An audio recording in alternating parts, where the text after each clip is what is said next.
अगले चैप्टर की बात करते हैं, यानी अगली कहानी की। दिल्ली के द्वारिका में तेज रफ्तार गाड़ी ने एक 22-23 साल के नौजवान साहिल को मार डाला। हादसा करने वाला नाबालिग था जो जमानत पर है। साहिल की मां आज भी दिन रात रोती है, साहिल को याद करती है। साहिल की मां से हमारी सहयोगी नितिशा बंसल ने बातचीत की। ध्यान से सुनिएगा, जिसका इकलौता चिराग बुझ जाए उसका हाल क्या होता है।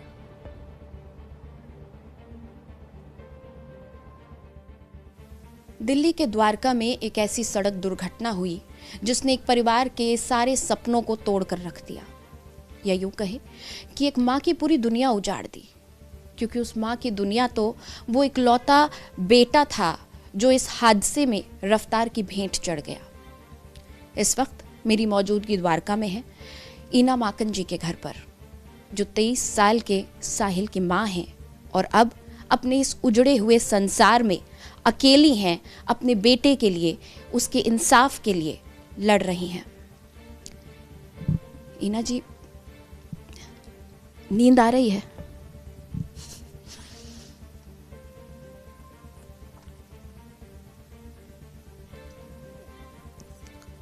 मैं कल पहली बार 20 दिन बाद 3 बजे रात को सोई हूँ। मैं रोज ही 3, 4, 5 बजे तक जाग रही हूँ, पर कल मैं 3 बजे सो के, और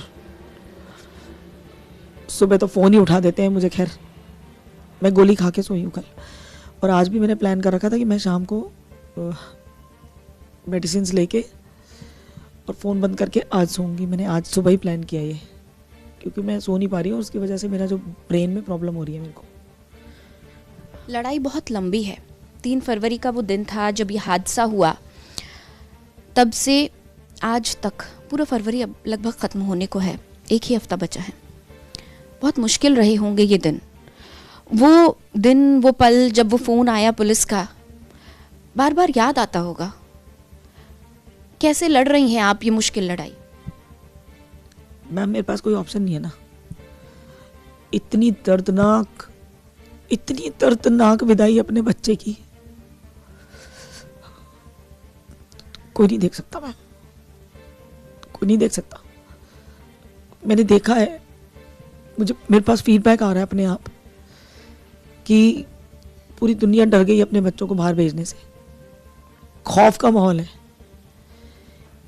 बाहर भेजने के लिए खौफ का माहौल है, पर क्रिमिनल्स के लिए कोई खौफ का माहौल नहीं है।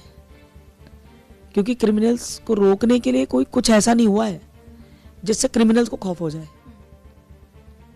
माँ बाप अपने बच्चों को बाहर सामान लेने के लिए भेजने के लिए भी डरने लग गए हैं। ये मुझे सुनने को आ रहा है, चाहे वो ऑटो वाला हो, चाहे नॉर्मल फैमिली हो, चाहे कोई भी हो।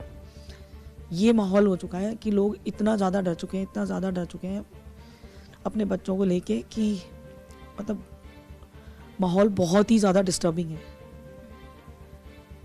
तो मैम, इतनी गंदी मौत अपने बच्चे की देखने के बाद मेरे पास क्या बच जाता है? अब कोई काम धाम तो मेरे पास रह नहीं गया ना मेरे को। तो मैं कैसे काम भी कर पाऊंगी?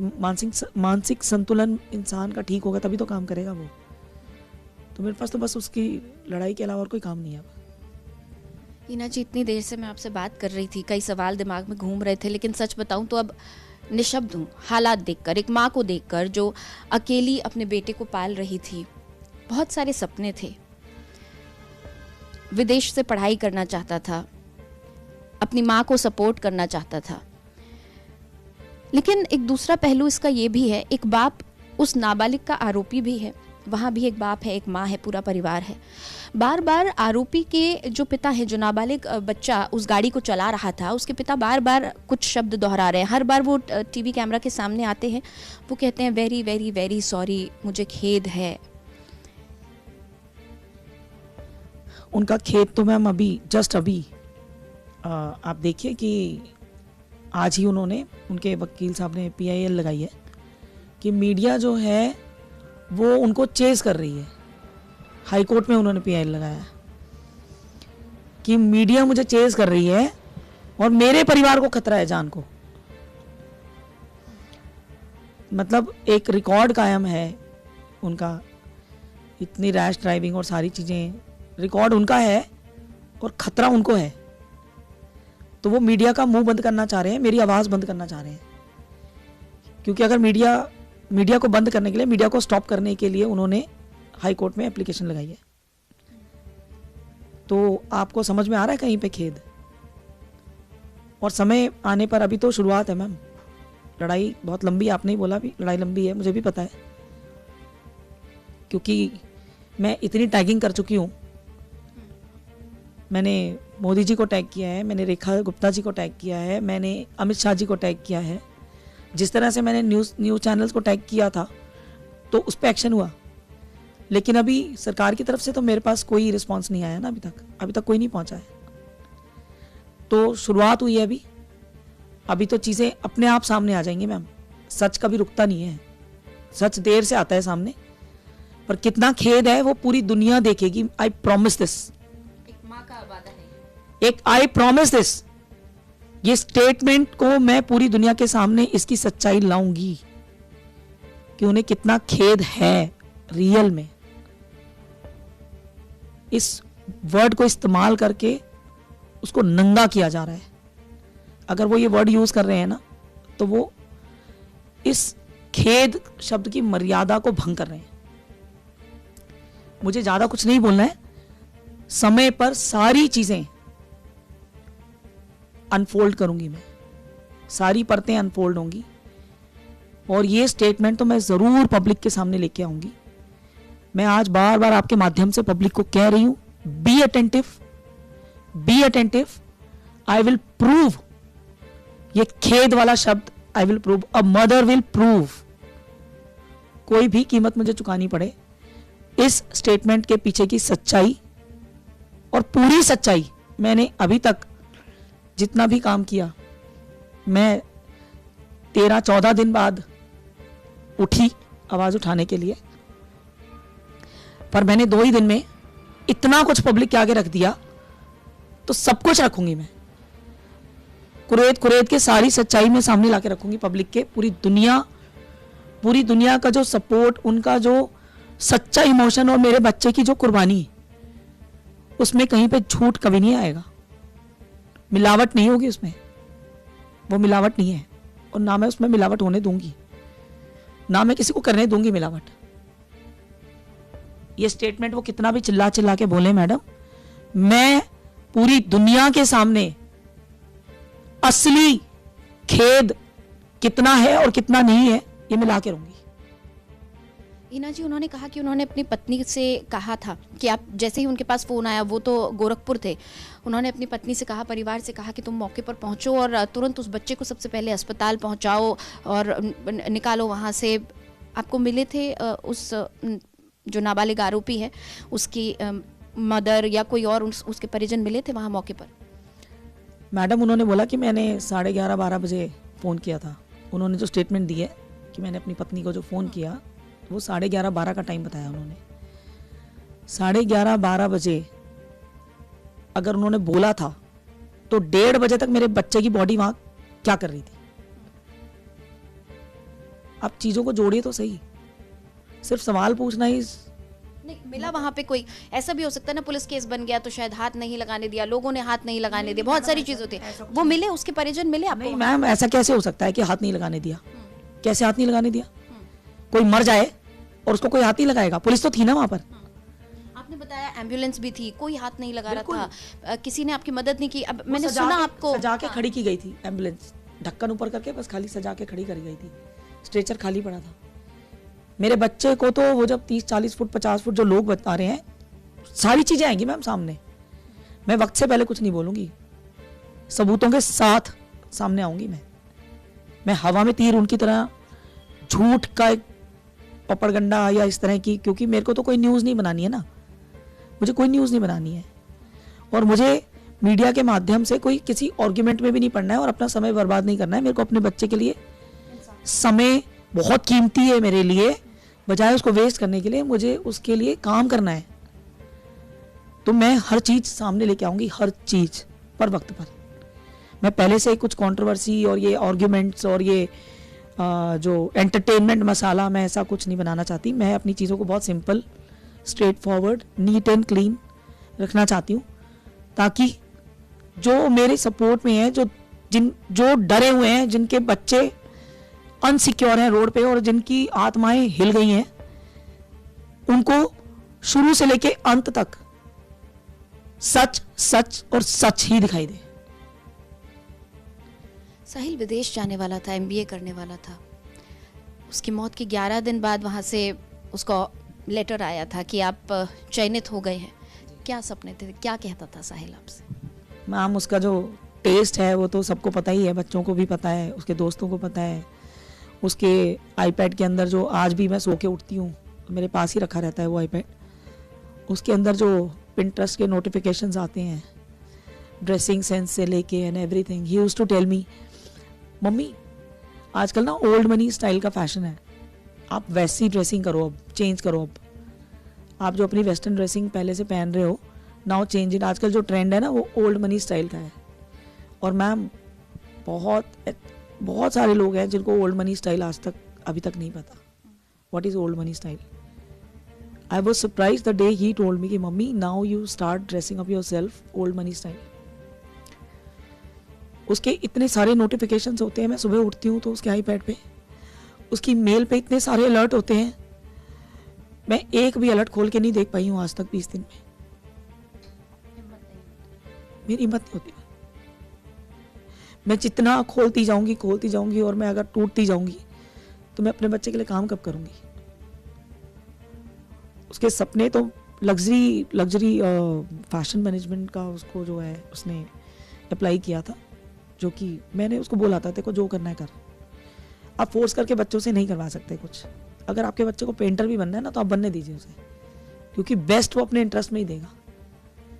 तो मैंने कभी नहीं पूछा उससे, उसने मुझे बता दिया था कि मम्मी मेरा कॉल लेटर आने वाला है और मैं ना जब मैं चला जाऊंगा ना फिर अकेले रहोगे, फिर पता चलेगा आपको। परमानेंट चला गया।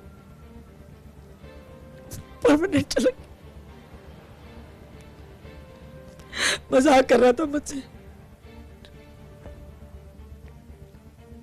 और वो जाने वाला था, इसलिए ज्यादातर टाइम अपने फ्रेंड्स के साथ स्पेंड करता था। सारे उसके भाई थे, उसको भाई बहनों का बहुत शौक था। मेरे से उसको भाई बहन नहीं मिल पाए, लेकिन अक्रॉस द ग्लोब उसके इतने बहन भाई हैं। हर स्कूल में गरीब बच्चों की इतनी हेल्प करता था। एक बच्चे की कुछ प्रॉब्लम थी, पता नहीं कहाँ से उसको वो बच्चा मिला, तो सेक्टर 7 में कोई कार्ट, कॉफ़ी की कोई कार्ट लगती है रात को, उस बच्चे को वहाँ पे काम पे लगवाया, उससे रोज मिलने जाता था, उसकी कार्ट पे बैठता था, कुत्ते बिल्लियों को उठा उठा के ले जाता था। रोड पे कोई बिल्ली मर गई, कोई कुत्ता मर गया, कोई पपी मर गया, उसको उठा के गार्डन। मैं क्या क्या क्या डिफाइन करूं, क्या क्या डिफाइन करूं। मैं रिपीटेडली मैं ये सब बता चुकी हूँ। He was a saint. He was a saint soul. मेरे पास भी, मैं भी शायद अपने बच्चे को उतना नहीं जान पाई जितना उसके दोस्तों में जान बसी थी उसकी। अब्रॉड जाने से पहले इतना टाइम उसने अपने फ्रेंड्स के साथ स्पेंड किया है, बहुत टाइम स्पेंड किया है। ये उसका फ्रेंड है जो हमारा नेबर है, ये बच्चा जो आया हुआ है घर में, ये तो यही मतलब इसको यही रख लेता था, तो यही सोच। क्या नाम है आपका और साहिल को कब से आप जानते थे? क्या आखिरी यादें क्या हैं साहिल के साथ? मेरा नाम आलिन है। साहिल को मैं 3 साल से जानता हूँ। मैं 2019 में यहाँ पे शिफ्ट हुआ था, बट हमारी उतनी बातचीत होती नहीं थी because he was a busy guy. वो भाग दौड़ करता रहता था, ऑफिस जाता रहता था। मेरे को 3 साल पहले ही बात हुई थी। मैं अपने ऑफिस से आया था, मैं लॉयर हूँ एक, तो मैं ऑफिस से आया, नीचे बैठा हुआ था, मैं गाने सुन रहा था। वो साहिल मुझसे आगे बोलता है, आलिन you got a nice taste in music. तो वहाँ से हमारी बातचीत चालू हुई। तो उसके बाद से मैं और साहिल हमेशा साथ ही रहते थे। मैं साहिल के घर पे ही मोस्ट ऑफ द टाइम रहता था। वो रोज़ मेरे को खाना ऑफ़र करता था। अगर उसको कहीं बाहर जाना होता तो वो मेरे साथ ही चलता था। उसको जहाँ भी जाना होता तो वो मेरे को साथ ले जाता था। तो he was more like a brother to me, as a little brother. तो this is very disheartening for me to know that he is no more. मेरे को अच्छा तो लगता नहीं है कि लोग 16 साल की उम्र में बच्चों को गाड़ी दे देते हैं और ऐसे कांड कर देते हैं। अब चला गया, इतना ही मैं बोल सकता हूँ। I miss him. Hina ji, ये कोई पहला मामला नहीं है जब किसी नाबालिग के हाथों में गाड़ी दे दी गई हो और हादसा हो गया। ऐसे पेरेंट्स को आप क्या कहेंगी? आप उनसे कुछ कहना चाहेंगी? सरकार से कुछ कहेंगी? आपने तमाम सरकारी अमले को, प्राइम मिनिस्टर को, होम मिनिस्टर, सबको टैग किया है। सरकार से, ऐसे माँ बाप से क्या कहेंगी? मैम, मैं आज शायद खुद जब अपना बच्चा खोया है, मेरे पास बहुत सारे ऐसे पेरेंट्स आए हैं, ऐसे बच्चे आए हैं जिनका इकलौता बच्चा था, वो इसी तरह से चले गए दुनिया से।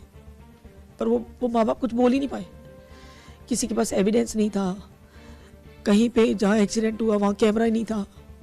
मतलब वो तो कंप्लेंट भी नहीं कर पाए। मैं अपने बच्चे के लिए लड़ तो पा रही हूँ, पर उनके हालात देख के मेरे को, अब मुझे कोई भी ऐसा बच्चा आके कह देता है ना कि मेरी मम्मी नहीं है या मेरे मम्मी पापा नहीं है, मेरा हार्ट शेक हो जाता है।